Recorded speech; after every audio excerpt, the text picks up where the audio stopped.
The cargo vessel moved through the dark space like a small fish in an endless ocean. Inside the ship called Bright Horizon, Captain Jun checked the navigation screens one more time. Everything looked normal. They were 3 days away from the mining colony on Helios 7, carrying medical supplies and food. It was supposed to be a simple job. Sat at the engineering station, her fingers dancing across the control panel. She was humming a song from Earth, something her mother used to sing. Ho, the navigator, was making coffee in the small kitchen area. The smell filled the cabin, making Jun smile. These were his people, his crew. They had been flying together for 2 years now, and he trusted them with his life.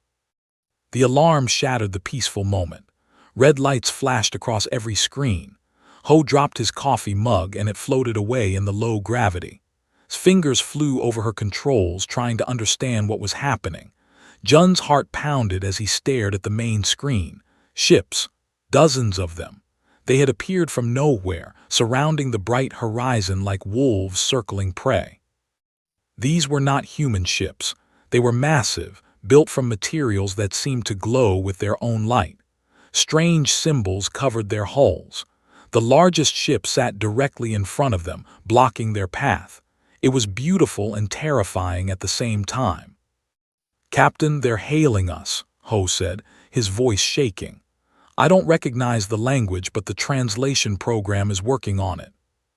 A voice came through the speakers.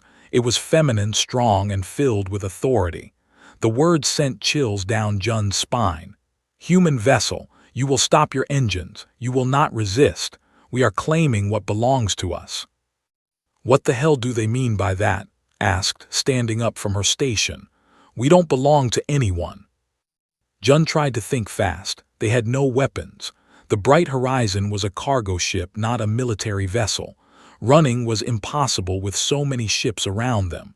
"This is Captain Jun of the Bright Horizon. We are on a peaceful mission. We have no quarrel with you. Please let us pass." The voice came again, but this time it sounded almost amused. "You will understand soon, human. Prepare for boarding." Before Jun could respond, a bright light surrounded their ship. He felt his body become weightless, different from the normal low gravity. Everything around him started to blur, screamed his name. Ho reached for him. Then everything went white. When Jun opened his eyes, he was standing in a massive room. The walls were made of something that looked like crystal, but they pulsed with soft light. The floor beneath his feet was smooth and warm. He spun around looking for his crew, but he was alone. His heart raced. Where were Ho? What had happened to his ship? The sound of footsteps made him turn. Figures emerged from the shadows. They were humanoid, but clearly not human. Their skin had a slight blue tint, and their eyes were larger, filled with colors that shifted like oil on water. They wore armor that seemed to be alive, moving and adjusting with their bodies. But it was the figure in the center that made Jun freeze. She was tall, taller than any human woman he had ever seen. Her presence filled the entire room. She wore robes that flowed around her like water, deep purple and silver. Her hair was long and white, almost glowing. On her head sat a crown made of the same crystal material as the walls, but it was her eyes that captured him. They were violet, deep and ancient, and when they locked onto his, Jun felt something strange happen inside his chest. Pain exploded through his head. Not physical pain, but something else. It felt like someone had reached inside his mind and touched something that should never be touched. He gasped, falling to his knees. Through the pain, he saw the tall woman stumble slightly, her hand going to her head. She looked surprised, almost shocked. The pain faded slowly, leaving behind a strange warmth. Jun could feel something in the back of his mind, like a door that had been opened and could never be closed again. He looked up at the woman, and somehow he knew she felt it too. "Impossible," she whispered. Her guards moved forward, but she raised her hand, stopping them. She walked toward Jun slowly, her eyes never leaving his face. "You are the one. The prophecy spoke truth." "Who are you?" Jun managed to say, standing up on shaky legs. "Where is my crew? What did you do to me?" The woman stopped a few feet away from him. Up close, she was even more impressive. Power radiated from her like heat from a fire. I am El, Queen of the Empire. Your crew is safe and will be returned to your people. But you, human, you are mine now. You belong to me. Anger surged through Jun, pushing away the fear. I don't belong to anyone. I'm a free human being. You can't just claim people like property. Something flickered in El's eyes. Respect, amusement. You do not understand yet. This is not about possession. It is about the bond. What bond? What are you talking about? Elle tilted her head, studying him like a puzzle she needed to solve. You felt it, did you not? When our eyes met, the connection. It is called a soul thread in the old language. It is something that has not happened in over 1,000 years. You and I, human, we are linked now. Our minds, our very souls, have formed a bridge between us. That's impossible, Jun said, but even as he spoke, he knew it was true.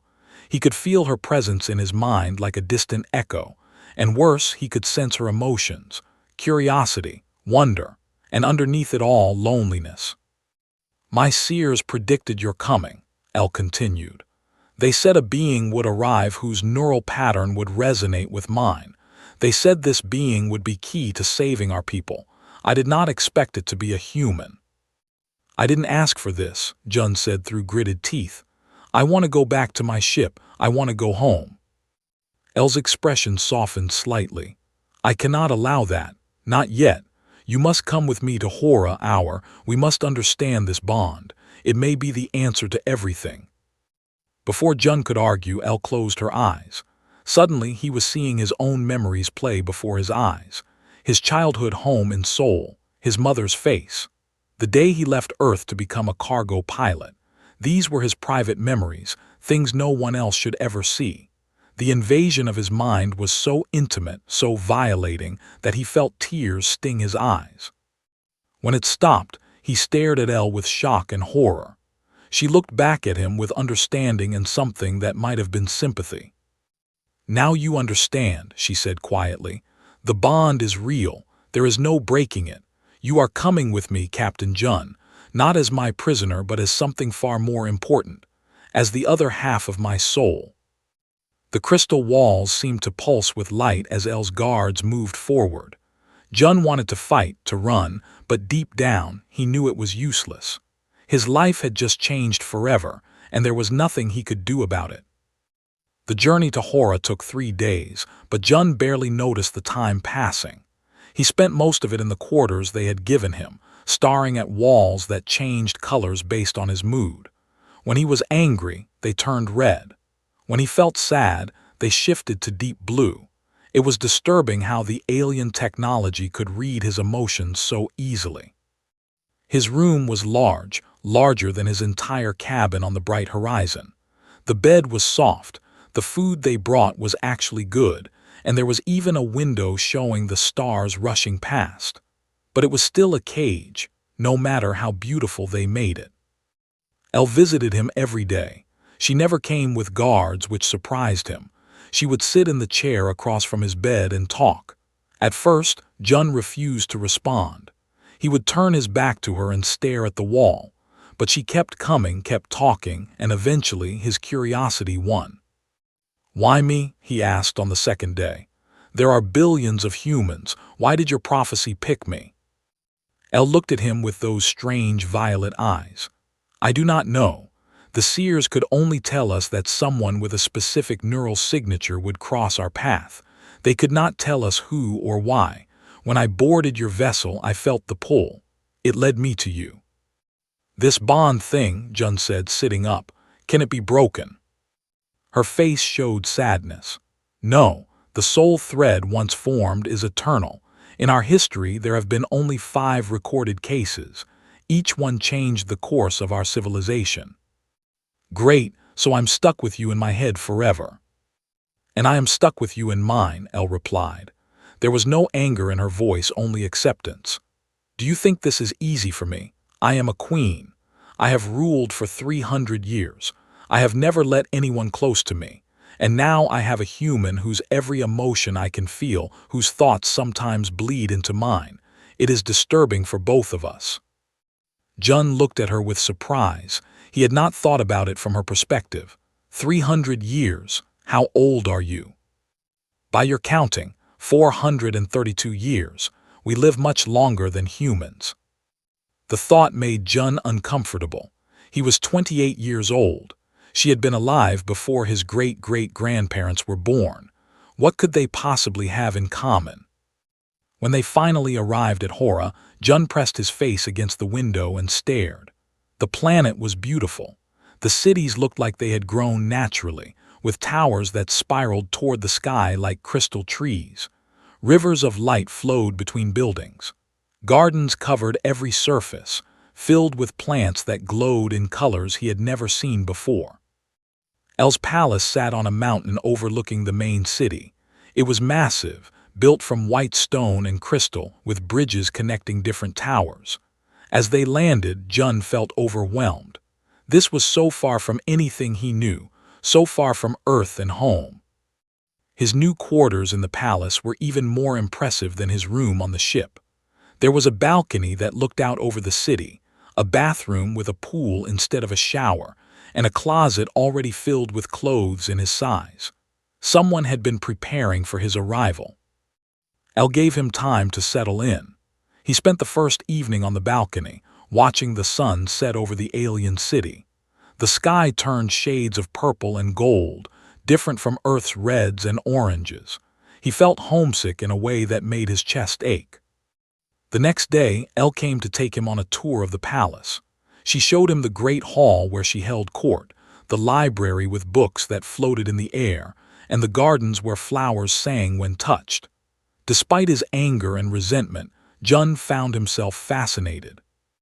"Your people are artists," he said as they walked through a gallery filled with sculptures made of light. "We believe that beauty and strength are not opposites," El explained. "A civilization that creates only weapons will eventually destroy itself. We learned this lesson long ago."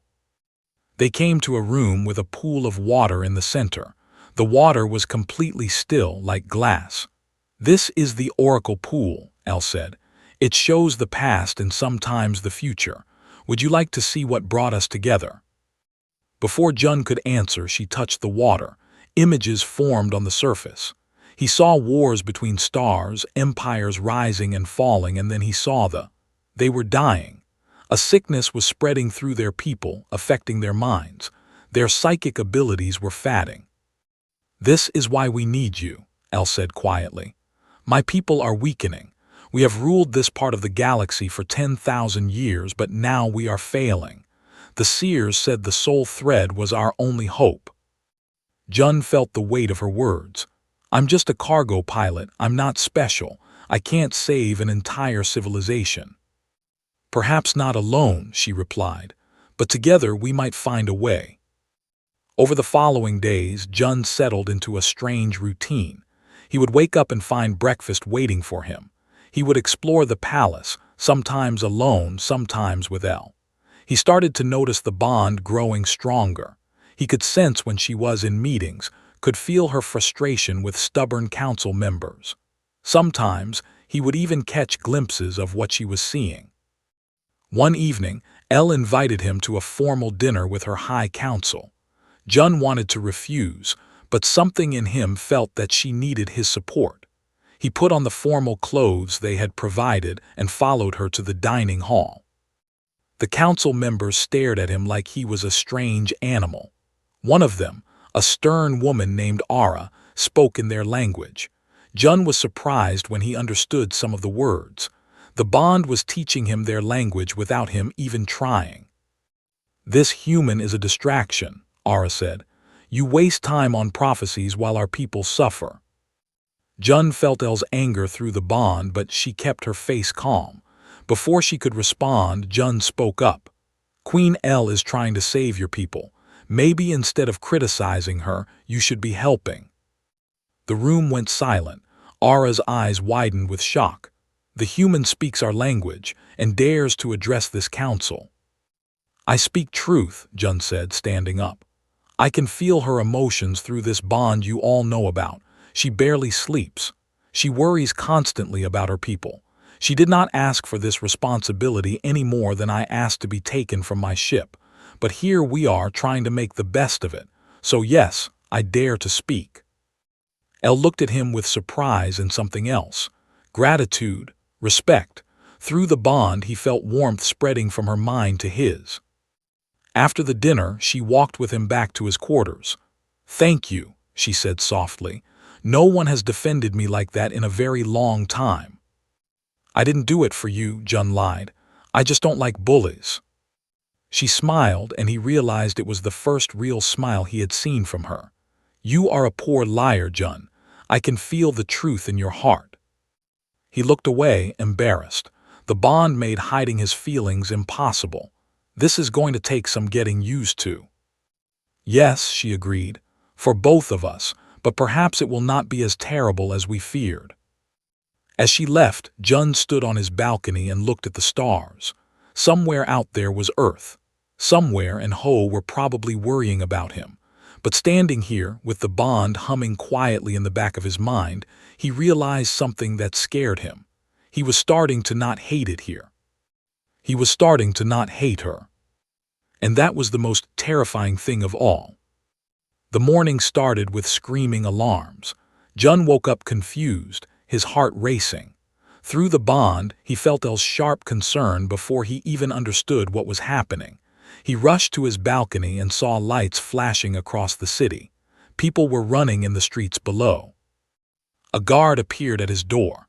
"The Queen requests your presence in the war room immediately." Jun dressed quickly and followed the guard through corridors he had never seen before.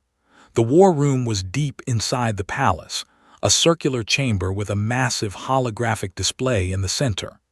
Elle stood there with her council members, all of them looking at images of destroyed buildings and burning ships.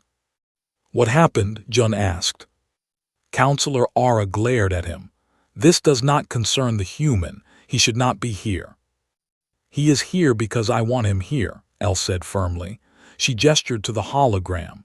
"3 of our colony worlds have gone silent in the past 2 days. We sent scout ships to investigate. This is what they found."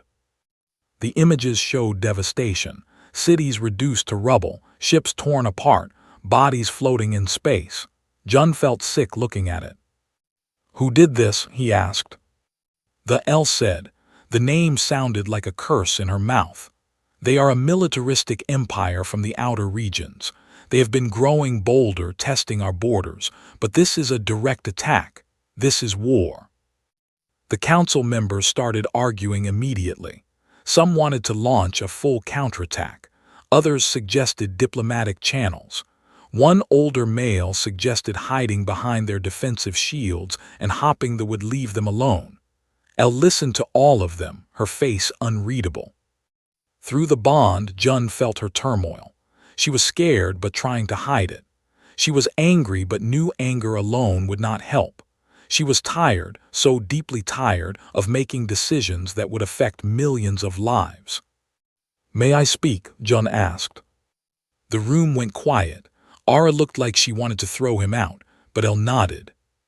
"I went to military academy on Earth," Jun said, stepping closer to the hologram. "I studied strategy before I became a cargo pilot.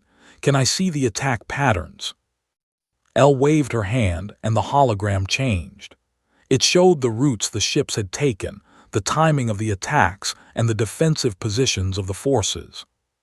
Jun studied it for a long moment. Something was bothering him. "They are testing you. Look at how they struck. They hit your weakest colonies first, the ones farthest from your main fleet.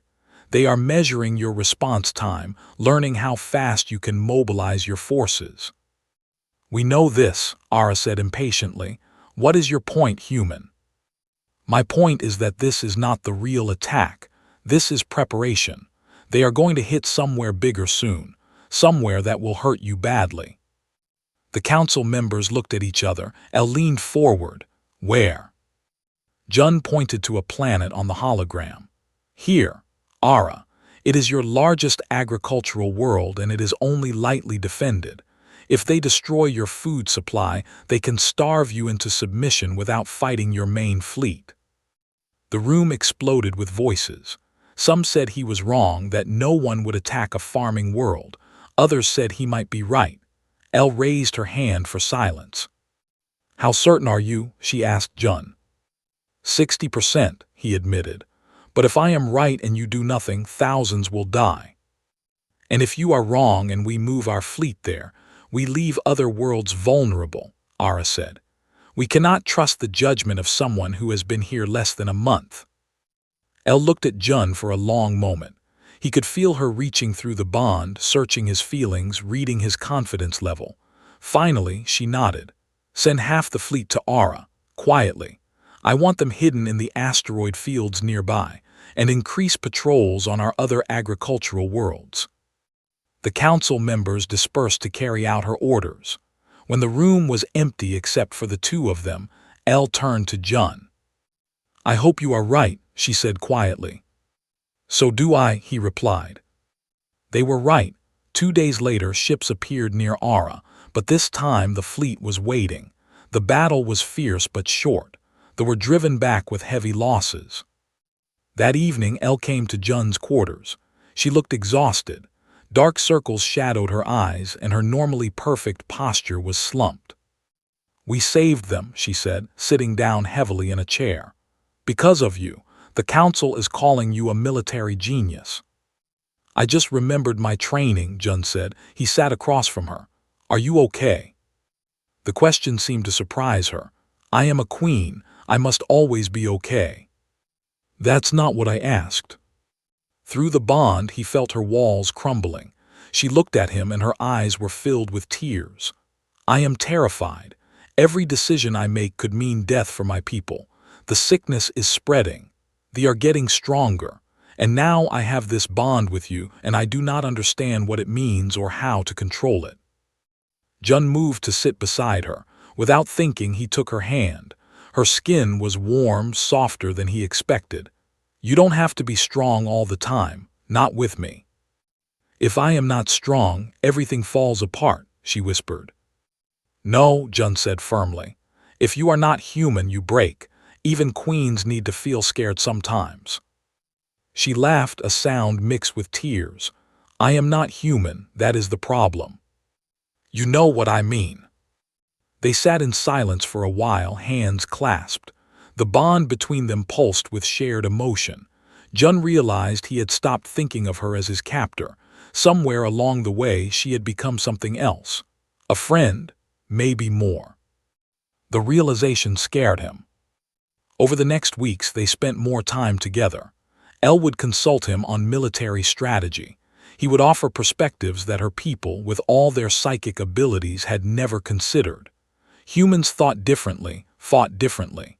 Where they relied on mental powers and elegant tactics, humans were practical and sometimes brutal. They started having dinner together every evening. She taught him about history. He told her stories about Earth, about cities built on determination and dreams rather than ancient magic. She was fascinated by human music and made him sing for her once. He was embarrassed by his bad voice, but she smiled and said it was the most beautiful sound she had ever heard. One night they were reviewing battle plans when Jun suddenly felt dizzy. The room started spinning. He grabbed the table to steady himself, but his legs gave out. He heard Elle call his name, but her voice sounded far away. Pain exploded in his head. It felt like his skull was splitting open. He screamed, unable to stop himself. Through the agony, he felt hands on his face. Elle's voice was panicked, shouting orders to someone.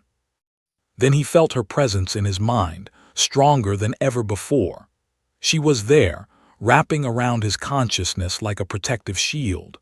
Her psychic energy poured into him, stabilizing something that had been breaking apart. The pain faded slowly. When Jun opened his eyes, he was lying on his bed.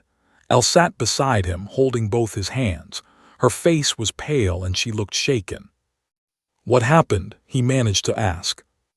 "You were near an ancient artifact in the war room," she explained. "Our technology is powered by psychic energy.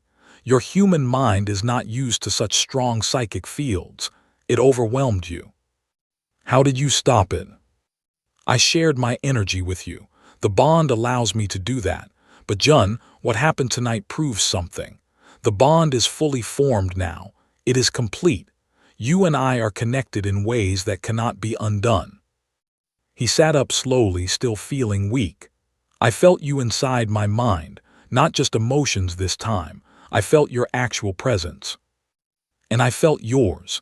We are truly bonded now. For better or worse, we are tied together.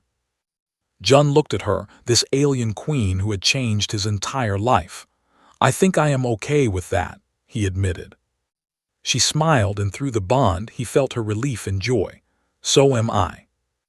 Outside his window, the first snow of the season started to fall on Hora. It was purple, not white, but it was beautiful.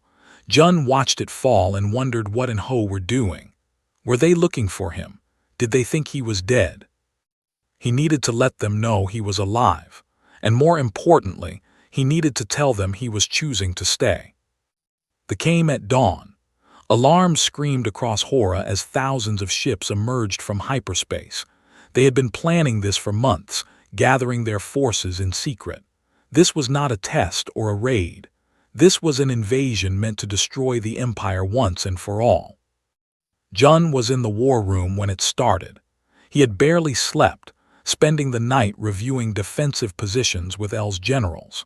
Through the windows, he could see explosions lighting up the sky as the planetary shields took hit after hit. Elle stood at the center of the room, coordinating the defense. She was magnificent to watch. Her commands were clear and precise. She moved her fleets like pieces on a chess board, always 3 moves ahead of the enemy. But Jun could feel through the bond that she was struggling. Every ship lost, every soldier killed, it tore at her heart. They have a new weapon, one of the generals reported. Some kind of psychic disruptor. It is affecting our warriors. They cannot maintain their mental connections. Jun looked at the hologram showing the battle. The had indeed brought something new.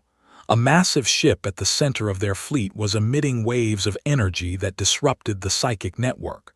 Without their mental bonds, the warriors were fighting as individuals instead of as a coordinated force. They were losing. We need to destroy that ship, Elle said. But even as she spoke, Jun felt her doubt. The ship was too well protected. Any fleet that got close enough would be torn apart. I will lead the attack myself, Elle announced. If I can get close enough, I can use my own psychic power to overload their weapon. No, Jun said immediately. That is suicide. It is the only way, she replied, already moving toward the door. The fleet needs a strong psychic presence to anchor to. I am the strongest. Counselor Ara stepped forward. The human is right for once. If you die, our people lose hope. There must be another way. But there was no other way. Everyone in the room knew it. Elle looked at Jun one last time. Through the bond, he felt everything she was feeling, her love for her people, her determination to protect them, and underneath it all, her sadness at leaving him. Stay here, she ordered. Keep coordinating the defense from this room. Then she was gone, moving toward the hangar where her personal ship waited. Jun stood frozen, his mind racing. He could not let her do this alone. The bond pulsed between them, and suddenly he remembered what she had said weeks ago. The soul thread allowed them to share strength, to amplify each other's abilities. He ran from the war room, ignoring the shouts of the generals behind him. His legs carried him through corridors he barely remembered. The bond guided him, pulling him toward Elle like a compass pointing north. He reached the hangar just as her ship was preparing to launch. "Wait!" he screamed. Elle appeared at the ship's door, her face showing surprise and anger. "I told you to stay in the war room. It is not safe here." "I am coming with you," Jun said, running up the ramp before she could stop him. "Absolutely not. You are not trained for combat."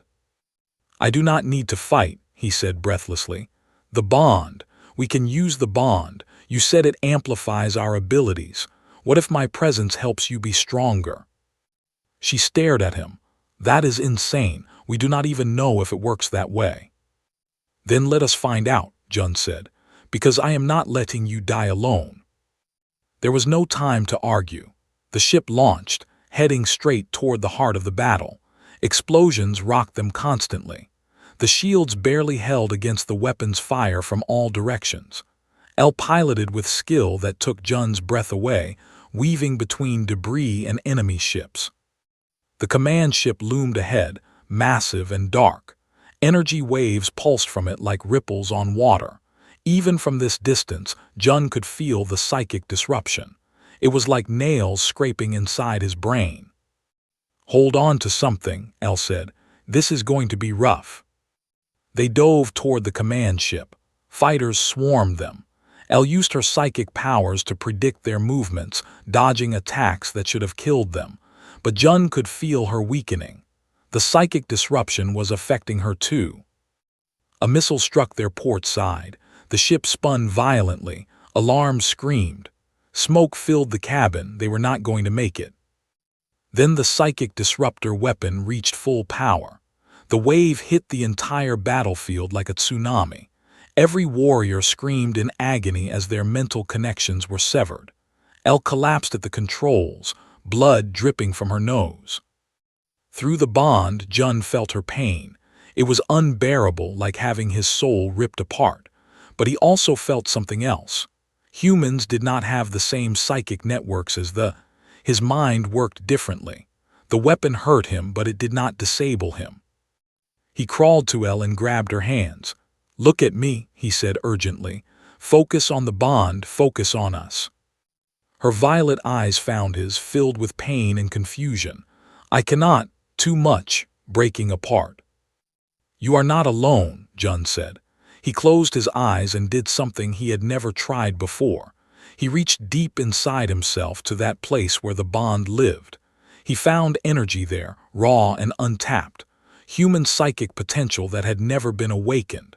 He grabbed it and pushed it through the bond toward Elle. She gasped. Her eyes widened. The bond between them suddenly blazed like a star. Jun's energy poured into her, wild and unrefined. She took it and shaped it, refined it, made it into something powerful. Together, they created something neither could have done alone. Elle stood up. Her eyes glowed with power. She placed her hands on the ship's controls, but she was not piloting anymore. She was channeling. Through the bond, through Jun's energy feeding hers, she sent out a psychic pulse that was stronger than anything they had ever created. The pulse hit the disruptor ship like a hammer. The ship's systems overloaded. Explosions rippled across its hull. For a moment, the psychic disruption stopped. In that moment of silence, every warrior felt their connections snap back into place. The tide of battle turned instantly. The fleet, now coordinated again, tore into the forces with renewed fury. The command ship exploded in a ball of fire. The remaining enemy ships tried to retreat, but few made it out. Jun collapsed, completely drained. His vision was blurring. He felt Elle catch him before he hit the floor. "Stay with me," she was saying. "Please, Jun, stay with me." "Did we win?" he managed to ask. "Yes, we won because of you." But even through his exhaustion, Jun felt something was wrong. The bond felt different. Elle's face was pale with fear. "What did you do?" she whispered. "I can feel it. What did you do to yourself?" Jun tried to answer, but darkness was taking him. The last thing he felt was Elle's panic, and then nothing. He woke up in a white room. For a moment, he thought he was back on his ship in the medical bay. But then he saw the crystal walls and remembered everything. Elle sat beside his bed, holding his hand. She looked terrible. Her eyes were red from crying, and she had clearly not slept. "You almost died," she said when she saw he was awake. "Channeling that much energy through the bond nearly killed you. Your human body is not built for such power." "But I am alive," Jun said. His voice was rough. "Because I did something forbidden," Elle said. "There is an ancient magic outlawed by our people for centuries. It allows two bonded souls to share their life force completely. If one dies, the other dies. But they also share strength, share lifespan. I used it on you. I tied my life to yours to save you." Jun stared at her. "You did what?" Tears ran down her face. I could not let you die, not after everything. So now we are bound even more completely than before. Your life is my life. My death is your death. I know I should have asked permission, but there was no time. He should have been angry. She had made a choice about his life without asking him. But looking at her tear-streaked face, feeling her terror and relief through the bond, he could not find anger in his heart. "It is okay," he said, squeezing her hand. "I understand."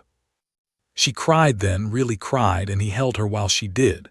Outside the window, Hora was safe. The war was over, but new battles were just beginning. The council chamber was packed with people. Not just council members, but human representatives too. A fleet from Earth had arrived 3 days ago, demanding the return of their citizen. Jun stood in the center of the room, feeling like he was being pulled apart by 2 different worlds. Counselor Ara was arguing with a human officer named. Both of them were shouting, neither listening to the other. The wanted Jun to stay because of the bond and what it meant for their people. The humans wanted him returned because taking citizens by force was an act of war. "Enough," Elle's voice cut through the chaos. Everyone went silent. She stood from her throne, her presence commanding respect from both sides. "Captain Jun will speak for himself. We will listen to his choice." All eyes turned to Jun. He saw in the human delegation, her face showing worry and hope. She had been part of the rescue mission, along with 50 ships from Earth's Navy.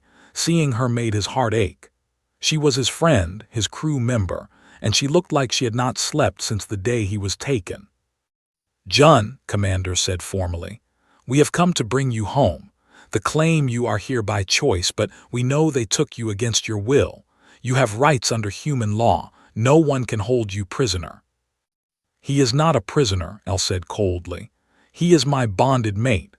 The soul thread ties us together. If he leaves, we both die." "Convenient," replied. "How do we know this bond is real? How do we know you did not just brainwash him?" Ara stood up angrily. "You dare accuse our queen of deception. The human fought beside us in battle. He saved thousands of lives. He is a hero to our people." "He is a human being who was kidnapped," shot back. "Whatever happened after does not change that fact." Jun felt the bond pulsing with Elle's emotions. She was scared, not for herself but for him. She was afraid that if he chose to leave, he would die. But she was also prepared to let him go if that was what he wanted. "Can I speak?" Jun asked. The room went quiet again. He took a deep breath and looked at first. "I know you came all this way for me," he said, "and I love you for that. You are my friend, my family. When I was taken, I was angry and scared. I wanted nothing more than to go home." His eyes filled with tears. "Then come home, please, Jun, we miss you." "But something changed," Jun continued. "The bond is real. I can feel Elle's emotions right now. I can sense her thoughts. We are connected in a way I cannot explain to you. And yes, at first I hated it. I felt violated. But over time I have learned about her people, their struggles, their beauty. I have seen things no human has ever seen. I have helped save lives. I have found a purpose here." Commander frowned. "You are saying you want to stay with your kidnappers." "I am saying she is not my kidnapper anymore," Jun said, turning to look at Elle. "She is my partner, my bonded mate. And yes, I choose to stay." The room exploded with voices. Some humans were angry, accusing him of betraying his species. Some were relieved. Ara actually smiled for the first time since Jun had met her. Pushed through the crowd and grabbed Jun's arm. "Are you sure, really sure? Because once we leave, we cannot come back easily. The journey here took months." "I am sure," Jun said. "But I need you to do something for me. I need you to tell Earth what really happened here. Tell them about the bond, about the potential for cooperation between our species. This does not have to be the end. It can be the beginning." Looked at him for a long moment, then she hugged him tightly. "I am going to miss you so much." "I will miss you too," he said, his voice breaking. Elle stepped forward. She addressed the human delegation directly. "I understand your anger. If someone took one of my people, I would feel the same, but I propose something different than conflict. Captain Jun and I have proven that humans and can bond in ways that make both stronger. What if this is not an isolated incident? What if there are others who could form such connections? I propose an alliance, a cultural exchange. Let our people learn from each other. Commander looked skeptical. You want us to trust you after you took one of ours? I want you to see the bigger picture, El said. The galaxy is vast and dangerous. They are just one of many threats, but if humans and work together, we could protect each other. Your people have strengths we lack. You think in ways that surprise us, and we have technology and knowledge that could benefit you. The discussion went on for hours. Finally, a compromise was reached. The humans would establish an embassy on Hora, volunteered to be the first ambassador. In return, they would send teachers to Earth to help humans understand their psychic potential. Trade agreements were drafted. Research programs were proposed to study the soul thread phenomenon. It was not perfect. There was still distrust on both sides, but it was a start. That evening, Jun stood on his balcony, watching the human ships prepare to leave. Elle joined him, slipping her hand into his. Do you regret your choice? She asked quietly. No, Jun said, but I would be lying if I said it does not hurt to watch them go. We'll return soon, Elle reminded him. As an ambassador, she will live here. You will see her often. I know, but it is not the same as before. Everything has changed. Change is not always bad, Elle said. She leaned against him and he wrapped his arm around her. The bond hummed between them, warm and constant.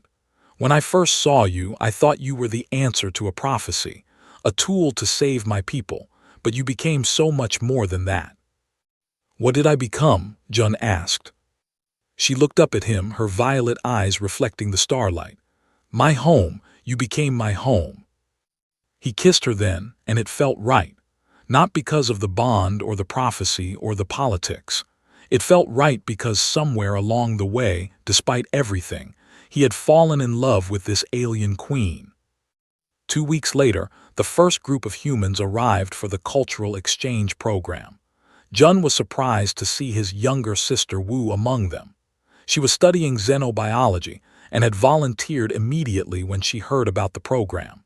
When she saw him waiting at the landing pad, she screamed his name and ran to him. They told me you were dead, she cried, hitting his chest with her fists. Do you know what that did to Mom and Dad? Do you know how much I cried?